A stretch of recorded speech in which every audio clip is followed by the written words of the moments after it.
I just wanted to give a brief introduction here and to sort of clarify a thing.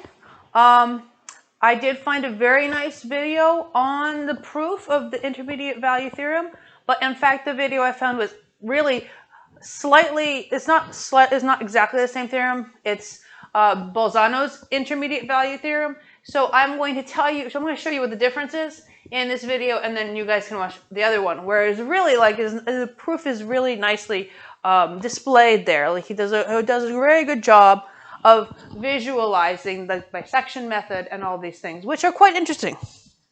In any case, just to make it clear what's what, right? So the intermediate value theorem that we have in class is for a continuous function. F is a continuous function, and where's my chalk? All right. Right, so F is going to go through f of a and f of b here, and any point in between, any number between f of a and f of b, that's going to be my n, right? I have a corresponding c. So Bolzano's version of the intermediate value theorem is stated in a slightly different way. Rather than any number n, what we're looking at is f continuous on AB, so that by saying f of a times f of b is less than 0, what it's saying is that they're different signs, right? And in fact, when we did our little example problem where we would actually use the intermediate value theorem, we were in fact really using this version. We were using Bolzano's version, because in this picture, basically, you've got A here, you've got B here, and it's something like this, or vice versa,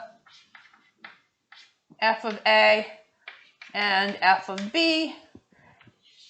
And the statement is that if one side is below the axis and the other side is above the axis, then at some point in the middle you have to cross the axis, right? So essentially, this is a little bit more general because we're taking any value of n, but what ends up happening in the way you prove this statement about any value of n is you turn it into this one, and then you prove this one. Because this one, it's sort of a little bit nicer, as you'll see, to prove. So how do you turn this one into this one? Well, given any function f from the intermediate value theorem and any point n, we're going to define a new function g, which is f minus n. So basically, that point c, instead of looking for the point at n, the whole thing goes down. Now your new function is g, and you're looking for the 0. So it's like then once you have g, you put g in here, you prove this. That's the hard part, is proving this, because this is really easy. So it's just a little bit of a trick where we move it down.